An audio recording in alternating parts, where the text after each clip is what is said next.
So I had a very pleasant day today. A family member called me. She works for the wine industry and was going to be in Calistoga, which is part of the huge Napa wine growing region, not too far from my house, and she wanted to know if we wanted to meet for breakfast. I was totally all for it. I've gone out a couple times up here for some meals and they were all disastrous, so I had to give it one more try and we had a great time.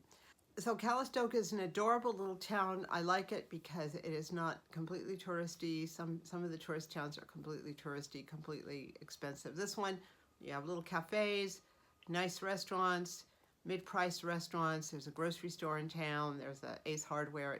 It's kind of a normal little town, very cute. I did a little bit of walking around the streets there. A lot of old Victorian houses. Actually, if I could live anywhere, I'd love to live in Calistoga. It's very cute. It's also very, very expensive. So when we were done, we parted company, and since I was already down there, I thought I would take a little walk around, look at the shops, look at the river there, and look at the beautiful Victorians and some of the galleries. It's so pretty. So I did, and I went into the bookstore. There's a chain, a small local chain called Copperfield's Book, and I purchased this, The Harvest Baker. So I'm going to talk about that.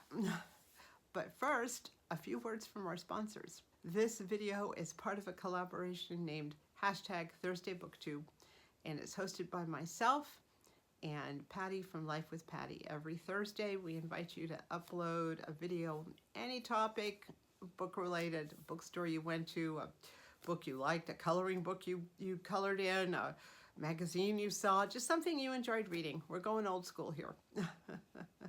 Just be sure to let us know so I can put you on the playlist. We have over 100 books on the playlist already. Make sure you hashtag Thursday BookTube and tag myself, My Mountain Home and Kitchen, and Patty, Life with Patty. This book was $10 and it satisfied the two things I like to do more than anything else, and that is to eat vegetables and bake. So this book, The Harvest Baker, has 150 sweet and savory recipes celebrating the fresh picked flavors of fruits, herbs, and vegetables. I really liked it. I end up sometimes with a lot of veggies or a lot of fruit that people give me or I get from various sources. Usually people give them to me. And I like to make things out of them, either make things right away or freeze them or store them for later. So this book looked like it was just right up my alley. I saw this one, Creme Fraiche Corn Quiche. Does that not look amazing? It looked pretty easy too. I'll need to get some milk for it, but it's a sort of thing which you can make and bring, and everyone's totally impressed. They have this grilled flatbread with hummus and veggies. All this stuff is right up my alley. Blueberry oatmeal crumb bars, strawberry filled shortbread bars, oatmeal chocolate chip pumpkin cookies. There was something else pumpkin that looked good here.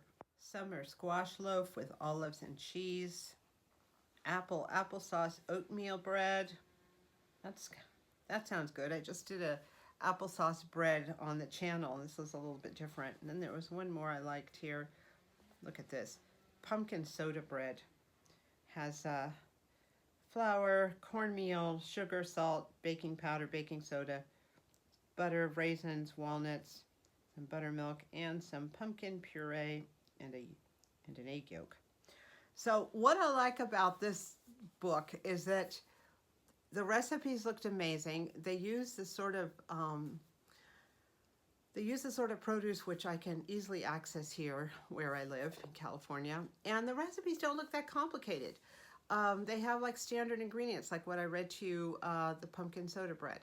Just pretty standard ingredients that are easily accessible, and they look really good. I really need to freshen up my baking. I'm trying to get out more and go places and do things, and it's nice to have something to bring to a potluck, which is just good. Some of these recipes have meat in them, like chicken or beef.